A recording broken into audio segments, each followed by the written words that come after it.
Winnipeg is very excited to introduce this very special guest. He is a software developer, IBM Honorary Cloud Advisor, author, algorithmist, keynote speaker, and YouTuber.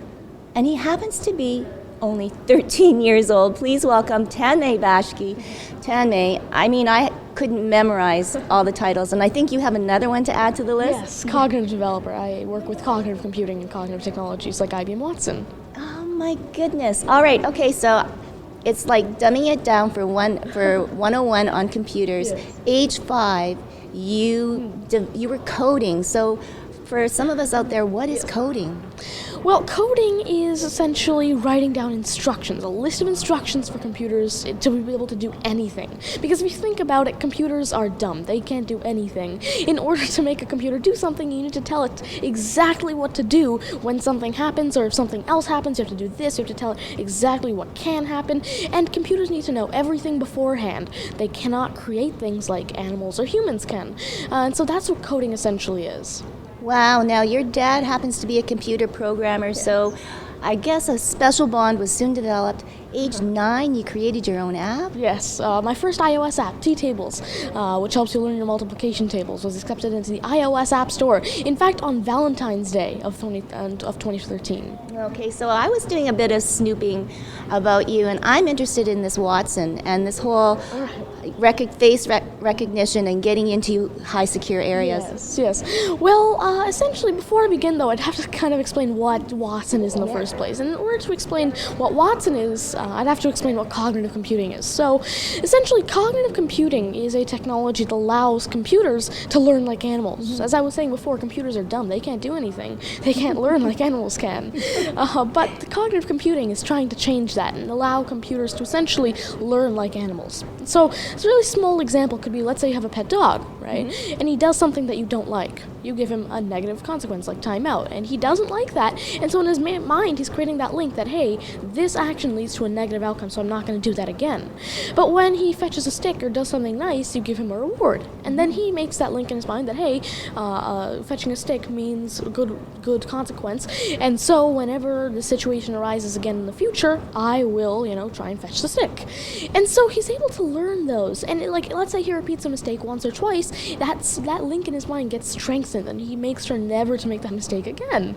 And so essentially what we're doing here, and something else remarkable about animals and their brain, is that they're able to then take an action that they've never done before, ever, in a situation that's never arisen before, and run it through their brain and say, hey, it's similar to these actions that I've done before, similar to these ones, not similar to these, and they're able to classify that, hey, this was most probably be bad for me or be good for me, right? And then they're able to make the decision of what to do next.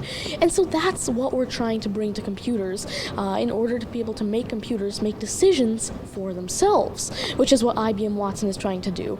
And once computers can make decisions for themselves, learn from their mistakes, learn from things that they've done good in the past, and learn from that past experience, they can actually be used and implemented to understand things like natural language and do things like facial recognition.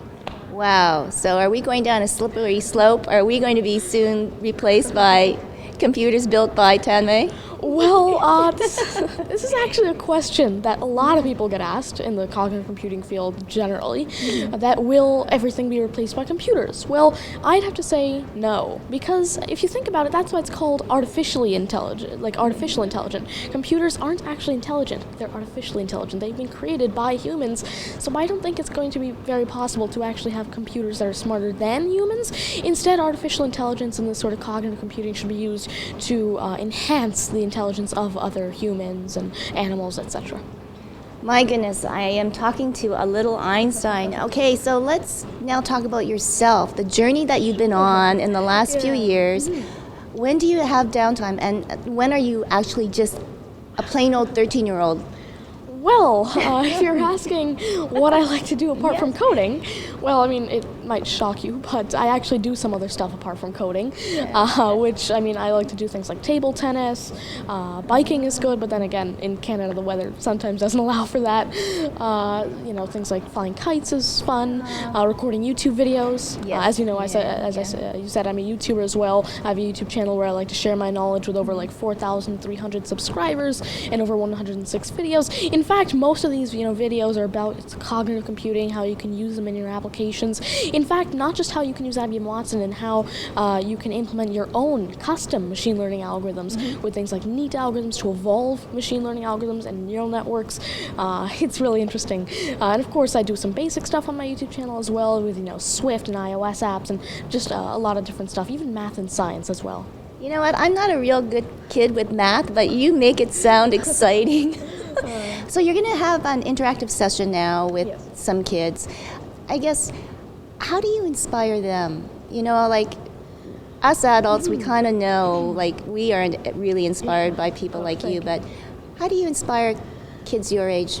Well, it really does actually, if you think about it, it's not that I have to inspire them. It mainly just comes from within because, I mean, if you think about it, I'm not the one that's telling them, hey, you should code now. It's like I just introduce them to it. I show them this is what coding actually is, and then they take it from there and say, okay, this is interesting. I've never seen this before, but now that I have, this seems very interesting and I want to go ahead with it. And so, I mean, that's essentially how it works. So, I mean, actually, another really interesting fact is last week, or 2 weeks ago actually, I was invited by Apple to the UK to give a keynote at their Apple headquarters in the UK.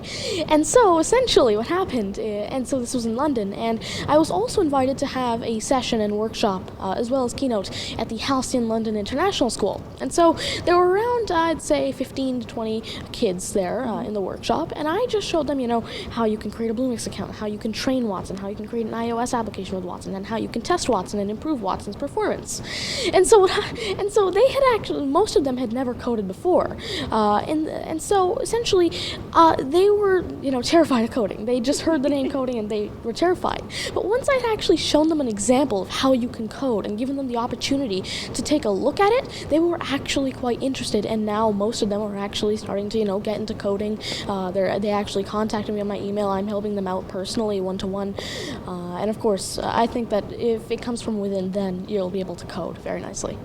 Oh my goodness gracious. Is there anything else that you want to accomplish in this short span before the year is over? Well, one of my goals, that's sort of like a long-term goal, not like in this year specifically, is that I'd like to reach out to and help at least 100,000 aspiring kid coders and beginners.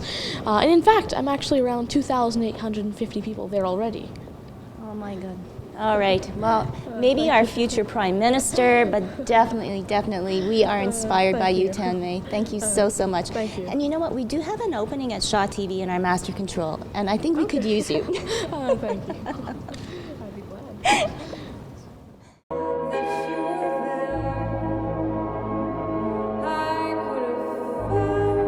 When we return, on Electric City, host Michael Walker features Joanne Pollock.